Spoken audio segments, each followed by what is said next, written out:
नेपाल के काठमांडू में ब्रह्मकुमारीज द्वारा निर्मित ज्ञान सरोवर अकेडमी और रिट्रीट सेंटर का उद्घाटन एक ऐतिहासिक और पवित्र समारोह के रूप में रहा, जिसमें नेपाल के महामहिम राष्ट्रपति श्री रामचंद्र पौडेल जी शामिल हुए और समारोह का उद्घाटन किया।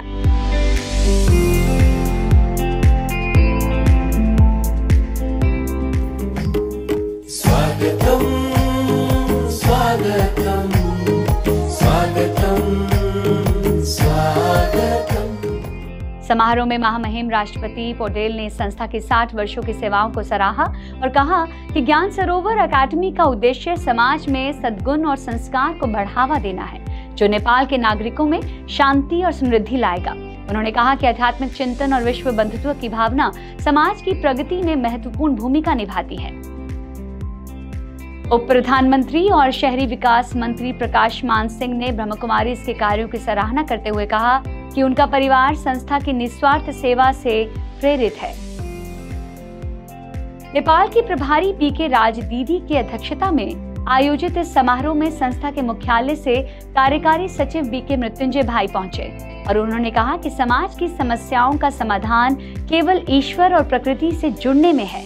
ज्ञान सरोवर एक ऐसी झील है जो शांति, प्रेम और योग का प्रतीक है।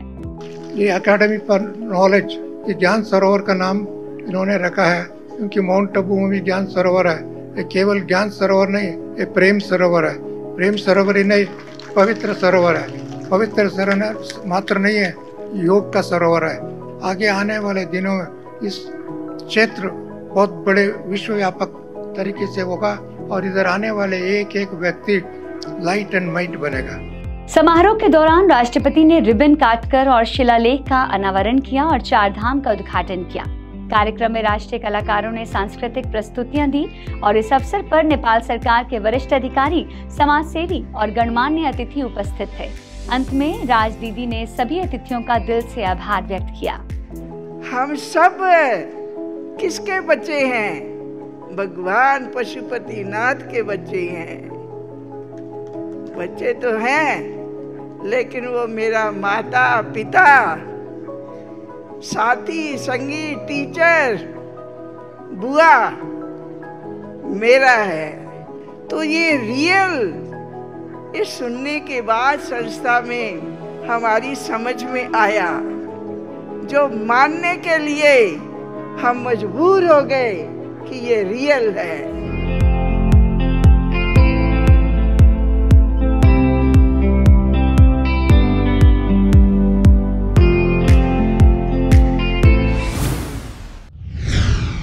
अमृतसर के राम तीर्थ स्थल पर श्रद्धालुओं के लिए ब्रह्मकुमारीज द्वारा चरित्र निर्माण और आध्यात्मिक प्रदर्शनी का आयोजन किया गया।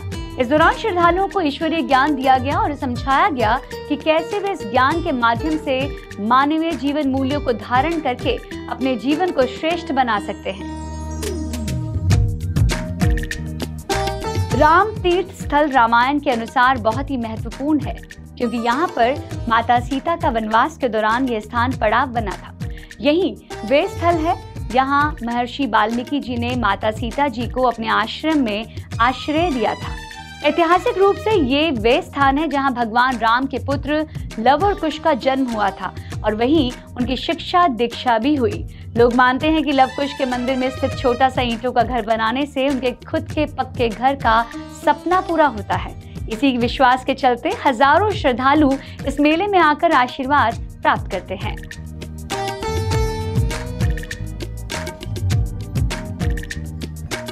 यह मेला लगभग 12 से 15 दिनों तक चलता है, जिसमें भक्तगण महर्षि वाल्मीकि के मंदिर में पूजा अर्चना करते हैं और इस दौरान विभिन्न धार्मिक और सांस्कृतिक कार्यक्रम आयोजित होते हैं।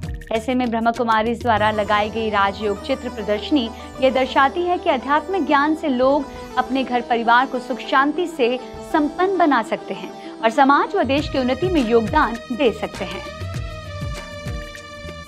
अमृतसर के लॉरेंस रोड सेवा केंद्र द्वारा लगातार 40 वर्षों से यहां आध्यात्मिक प्रदर्शनी का आयोजन किया जा रहा है, जिससे लोग न केवल ईश्वरीय ज्ञान प्राप्त करते हैं बल्कि जीवन के सही मार्ग पर चलने की प्रेरणा भी प्राप्त करते हैं।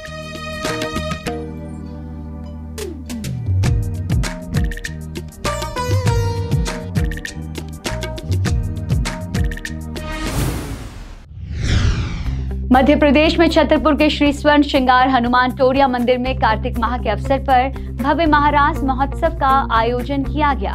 इस कार्यक्रम में हनुमान टोरिया ट्रस्ट के अध्यक्ष रामस्वरूप बरसेया, सचिव नीरज भार्गव और अन्य ट्रस्ट के सदस्य ने छतरपुर के प्रभारी बीके शैलजा बहन जी का सम्मान किया। कार्यक्रम की शुरुआत श्री हनुमान जी, गणेश जी और राधे कृष्ण के पूजन से हुई और कार्यक्रम में विशेष आकर्षण ब्रह्मा कुमारी द्वारा सजाई गई राधे कृष्ण की चैतन्य स्वरूप की झांकी थी।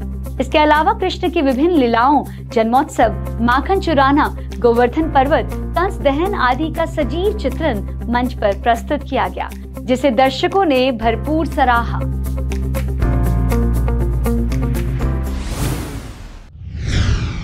मध्य प्रदेश रतलाम रेल मंडल के स्टाफ और परिवार के सदस्यों के लिए विशेष आध्यात्मिक जागृति कार्यक्रम का आयोजन हुआ। ब्रह्मा कुमारी के ट्रैफिक और ट्रैवल विंग द्वारा यात्री कृपया ध्यान दें इस प्रोजेक्ट के तहत इसे किया गया, जिसका उद्देश्य सड़क दुर्घटनाओं और जीवन की यात्रा में होने वाली समस्याओं से मुक्त सुखमय जीवन जीने के तरीकों पर प्रकाश डालना था। कार्यक्रम में प्रमुख रूप से senior divisional personnel officer Arima Bhatnagar, senior divisional commercial manager Heena Kewalani, DRM Mrs Sapna Agarwal, transport traveller wing की राष्ट्रीय संयोजिका बीके कविता बहन, जोनल कोऑर्डिनेटर बीके अनीता दीदी और रतलाम सेवा केंद्र प्रभारी बीके सविता दीदी उपस्थित रहे। बीके कविता बहन ने आर्ट ऑफ हैप्पी लिविंग विषय पर संबोधन देते हुए कहा कि जीवन यात्रा को सुखमय बनाने के लिए सरल स्वभाव, मुस्कान की शक्ति और एकता का महत्व होता है।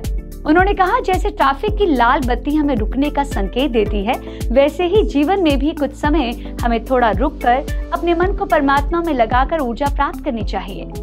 वास्तव में ये जो ब्रह्मा कुमारी की ट्रांसपोर्ट एंड ट्रैवल विंग का पूरा प्रोजेक्ट बना, यात्री कृपया ध्यान दें, इसके पीछे हमारा उद्देश्य है कि हर छोटी बड़ी यात्रा के साथ साथ हमारी जीवन रूपी यात्रा, उसको हम कैसे सुखद बनाएं, उसको हम कैसे अधिक से अधिक आनंदमय बनाएं। कार्यक्रम के अंत में बीके भारती दीदी ने राजयोग मेडिटेशन का अभ्यास कराया और ब्रह्मा कुमारी अनीता दीदी एवं सविता दीदी ने आशीर्वचन दिए।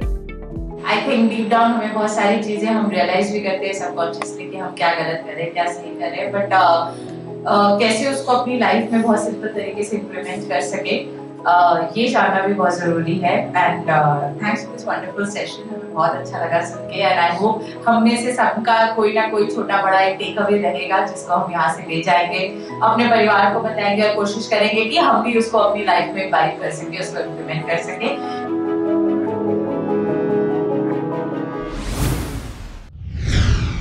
दिल्ली के नांगलोई सेवा केंद्र द्वारा एक भव्य और अलौकिक कार्यक्रम राजयोग द्वारा तनाव मुक्त जीवन पर आयोजित किया गया।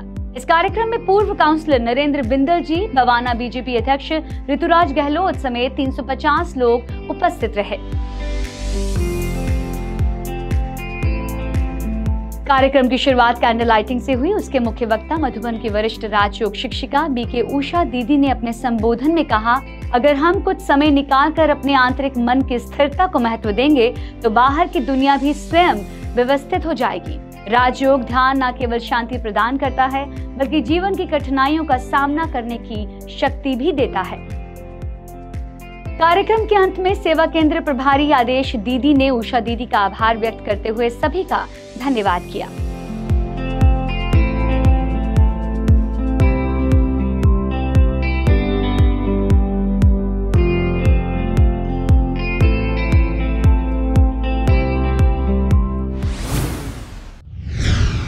आज पीस न्यूज में फिलहाल इतना ही। आगे हम आपको ऐसे ही सुकून और सेवा से जुड़ी खबरें दिखाते रहेंगे। अगले बुलेटिन में फिर मिलेंगे। तब तक के लिए शांति और सकारात्मकता बनाए रखें। नमस्कार। ओम शांति।